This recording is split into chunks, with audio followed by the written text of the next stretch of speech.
تمہاری پیدائش کے بعد تمہاری تربیت میں، تمہاری تعلیم میں نے اپنے رٹھوں کی کمائی کرتی، اپنی دین، اپنا چین سب کچھ تم پر قربان کر کے تمہیں اس قابل بنا دیا۔ ایک ہے کہ تمہاری پیدائش سے پہلے میں نے تم پر بڑا احسان کیا۔ وہ کیا احسان ہے؟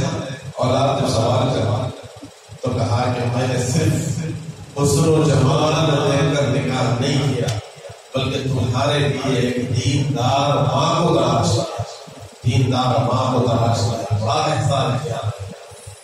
تو آقا سید عالم نے ارشاد کی روشنی میں ہم بھی جب نکاح کرتے ہیں اپنی اولاد کے لیے بچوں کی تلاش کرتے ہیں تو اس میں دینداری کو اختیار کرنا لازم ہوتا ہے، کیونکہ حسن وہ ہوتا ہے جو ظاہری طور پر کیسے بھی کیسا حسن ٹھہر جاتا ہے۔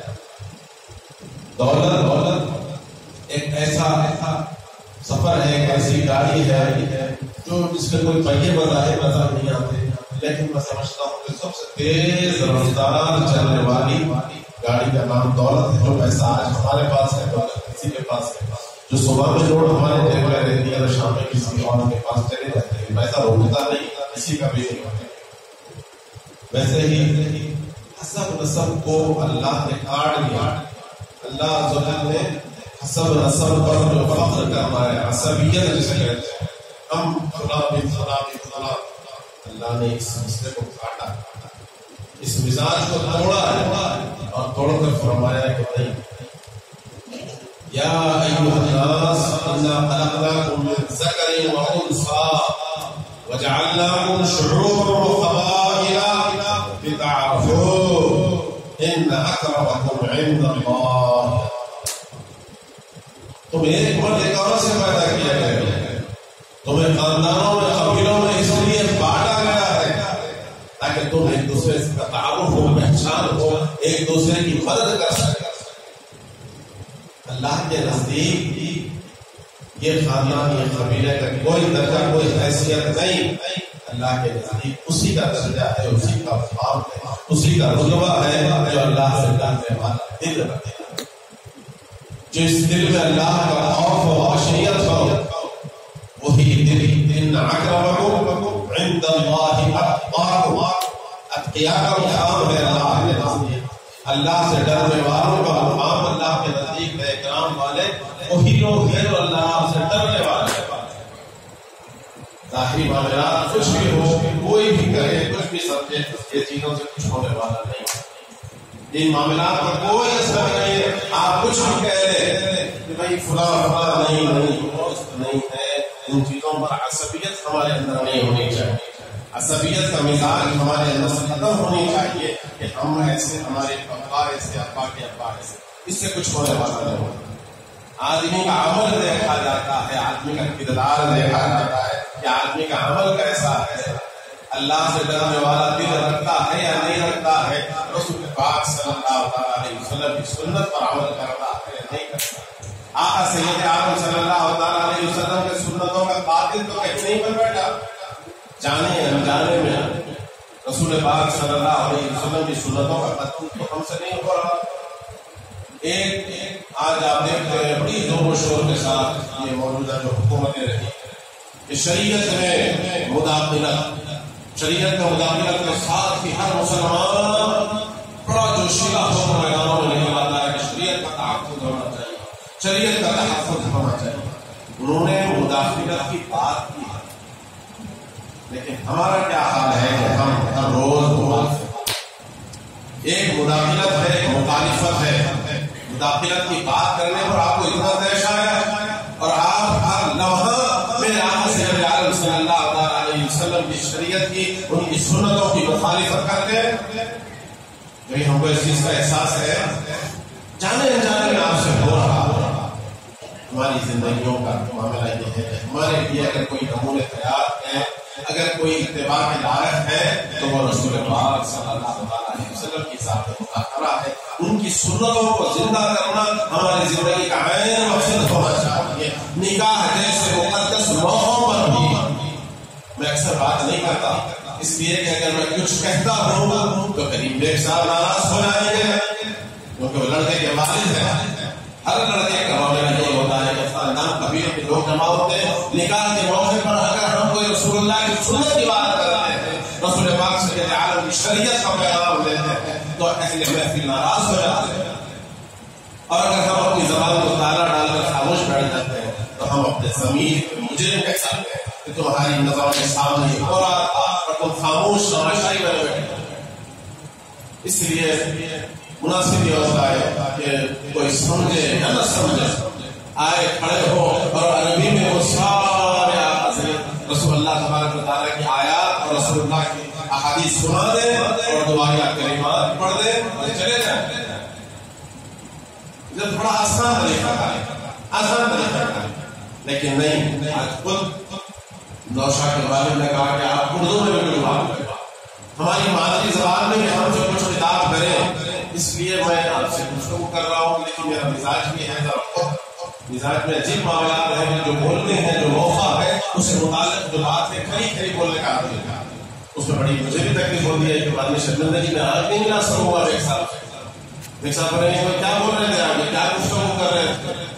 اس کے لیے بڑی شرمندگی ہوتی ہے. نکاح میرے آقا صلی اللہ علیہ وسلم نکاح مسجد میں, نکاح مسجد میں کرو, نکاح کا اعلان کرو, نکاح کا اعلان کرو, نکاح مسجد میں کیا کرو.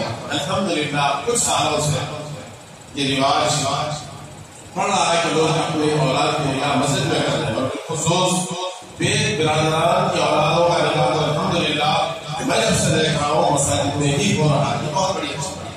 لیکن رات میں اس سے بعد کی جو پروگرامز ہوتے ہیں اس میں ساتھ کی حاجات ہو سکتا ہے نوجوان بیٹوں کا کچھ اصرار ہوگا, بچوں کی کچھ خواہشیں ہوگی, زنانے سے کچھ مطالبات آئیں گے, نہیں سب کو رد کرنا ہے کہ عین رسول اللہ کی سنت کے مطابق عمل کرنا. یہ بہت اچھا پیغام رکھے گا کہ رسول پاک صلی اللہ علیہ وسلم کی سنتوں کو زندہ کرنا ہے. اور نکاح جیسے اہم موقعوں پر اہم سنت ہے نکاح, اس موقع پر بھی ہم کو اس پر عمل کرنا ہے.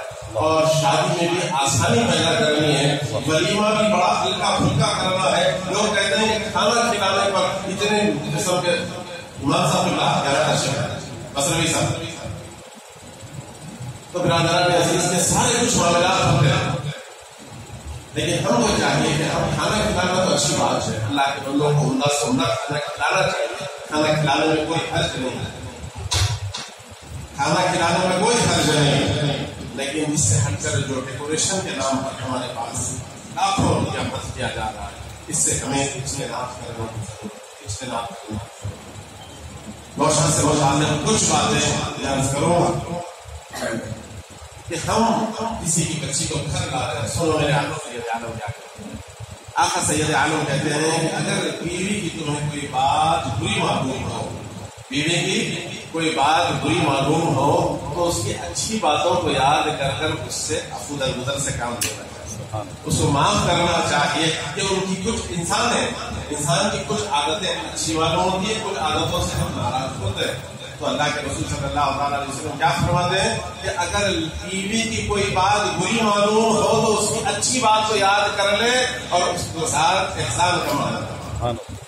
اور بیوی کے لیے کیا کہتے ہیں, جب صحابہ کرام رضوان اللہ تعالیٰ علیہم اجمعین مختلف قوموں میں جاتے ہیں, وہاں کے طور طریقے رسم و رواج دیکھتے کہ وہ اپنے بادشاہوں کو سجدے کرتے. حضور پاک صلی اللہ علیہ وسلم کی بارگاہ میں حیوانات آتے, اونٹ آتے, اس قسم کے حیوان آتے اور رسول پاک صلی اللہ علیہ وسلم کو سجدہ کرتے. اس پر آقا سید اعظم صلی اللہ علیہ وسلم کے اصحاب نے کہا کہ یا رسول اللہ, ہم فلاں قوم میں گئے تو انہوں نے اپنے بادشاہوں کو سجدہ کیا, سجدے تعظیمی کیا ہے. ہم دیکھتے ہیں کہ حیوان, یہ چرند, یہ آ کے آپ کی بارگاہ میں سجدہ ریز ہو جاتے ہیں. ہم اس سے زیادہ کا حق رکھتے ہیں آپ کو سجدہ کرنے کا, ہم آپ کو سجدہ کرنا چاہتے ہیں. اللہ کے نبی صلی اللہ علیہ وسلم منع کرتے ہیں, نہیں سجدہ نہیں, سجدہ صرف اللہ کو کرنا ہے. اگر سجدے کا حکم ہوتا تو میں عورتوں کو حکم دیتا کہ وہ اپنے شوہروں کو سجدہ کریں. اللہ اکبر, کتنا مقدس مقام, کتنا اونچا مرتبہ رسول پاک صلی اللہ علیہ وسلم نے شوہر کا بتلایا.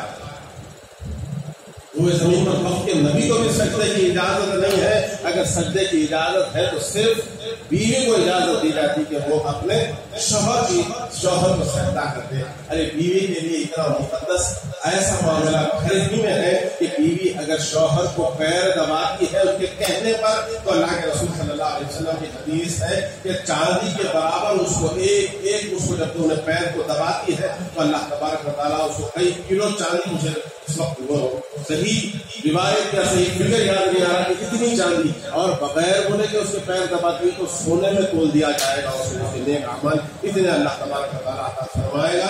تو یہ جن کے پیر دبانے کا حق تھا, جن سے محبت کرنے کا حق تھا, جن کے آگے جھکنے کا حق تھا, آج ہم انہیں سے ناراض ہو جاتے ہیں, انہیں سے بحث و مباحثے میں آ جاتے ہیں. یہ نہیں ہے دوست, یہ جا کر لوگ پیروں کی, ملاؤں کی, میلے ناڑوں کی خدمتوں میں لگ جاتے ہیں. یہ بالکل حرام ہے, حرام ہے, حرام ہے.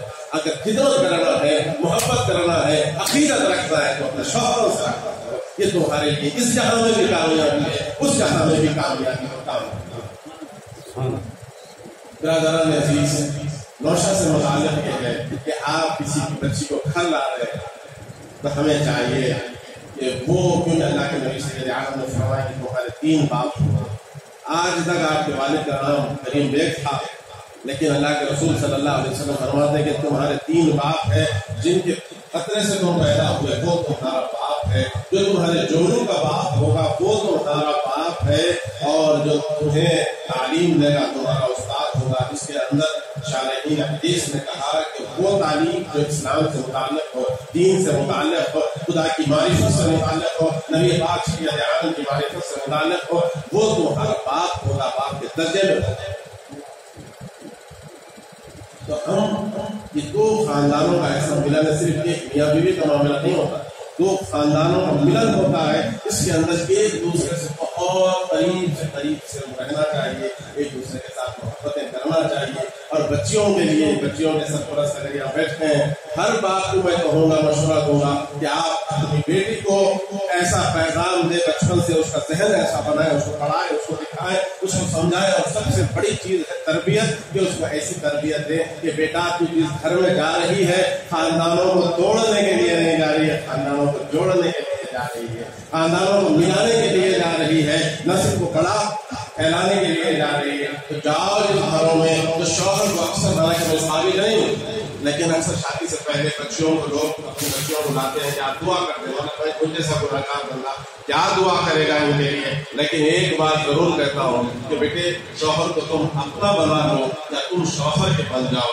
پھر ساتھ ہی ساتھ میں دوسرا جملہ کہتا ہوں کہ کسی کو اپنا بنانے سے پہلے کسی کا بننا پڑتا ہے, کسی کو اپنا بنانے سے پہلے کسی کا بننا پڑتا ہے. اس لیے اگر لڑکی پہلے خود شوہر کی بن جاتی ہے تو بعد میں شوہر خود بخود اس کا اپنا بن جاتا ہے. تو یہ چیزوں میں ہم کو توجہ دینے کی ضرورت ہے.